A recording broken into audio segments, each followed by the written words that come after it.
Good morning to my dear students. आज का जो आपका ग्रामर का टॉपिक है वो है अनेक शब्दों के लिए एक शब्द, चैप्टर नंबर 60।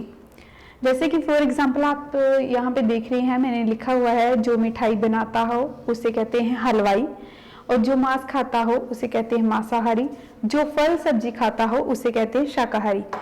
अनेक शब्दों के लिए एक शब्द का मतलब ये है, अगर हम परिभाषा में इसको डिफाइन करें तो भाषा का वह सरल प्रभावशाली बनाने के लिए रूप जो अनेक शब्दों के लिए एक शब्द का प्रयोग किया जाता है। अर्थात जैसे कि आपको यहाँ पे एक सेंटेंस दिया गया है लेकिन उसको एक शब्द में ही मेंशन यहाँ पे कर दिया गया है, तो इसे हम बोलते हैं अनेक शब्दों के लिए एक शब्द।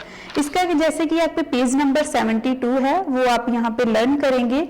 फर्स्ट 10 जो है वो आपने यहाँ पे लर्न करने हैं पेज नंबर 72 पर। जो मिठाई बनाता है हलवाई, जो मांस खाता है मांसाहारी, जो फल सब्जी खाता हो शाकाहारी, विद्या प्राप्त करने वाला विद्यार्थी, जो गहने बनाता हो सुनार, चिकित्सक जो इलाज करता है हम उसे कहते हैं चिकित्सक। ठीक है, तो हम उसे बोलेंगे चिकित्सक। जो किसी से ना डरे निडर, जो डरता हो डरपोक, सप्ताह में एक बार होने वाला सप्ताहिक, हर रोज प्रतिदिन होने वाला दैनिक। सो इस तरह से आपने इसके ये भी लर्न करने हैं। 73 पेज नंबर की जो फिलिप्स है उसको भी सॉल्व करना है, इसके साथ ही पेज नंबर 74 का भी है। नेक्स्ट जो टॉपिक है वो है कहानी। ये कहानी है दो मित्र और ऋषि। जैसे कि आप यहाँ पे पिक्चर देख रहे हैं, दो मित्र होते हैं एक ऋषि है। सबसे पहले इसका भावार्थ तो शिक्षा समझने के लिए कहानी को समझना होगा।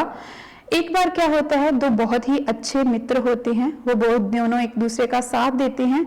एक बार जंगल में जा रहे होते हैं तो एक मित्र बोलता है कि मुझे बहुत डर लग रहा है, दूसरा कहता है तुम्हें डरने की कोई जरूरत नहीं जब तक मैं तुम्हारे साथ हूँ। वो चलते जाते हैं, बातें करते हैं, तो देखते हैं कि सामने से एक ऋषि आ रहा होता है इस तरह का। ठीक है, तो ऋषि को देखकर जो है वो डर जाते हैं। एक दोस्त को पेड़ पर चढ़ना आता था लेकिन दूसरे को नहीं।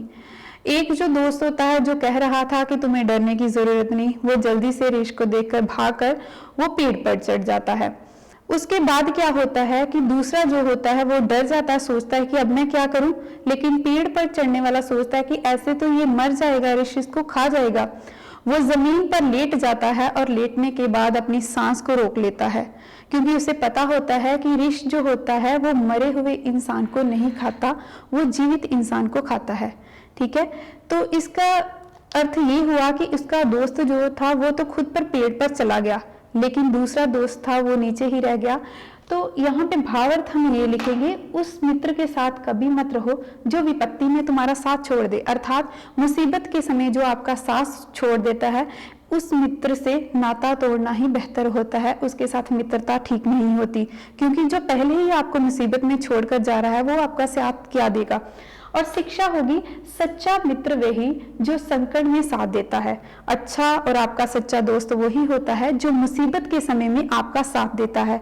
तो इसके साथ ही आपने 5th क्लास अनेक शब्दों के लिए एक शब्द को लर्न करना है, और कहानी के भावार्थ और शिक्षा जैसे कि इस चार्ट पर मेंशन किया गया है वो आपने अच्छी तरह से लर्न कर लेनी है। Thanks and have a nice day.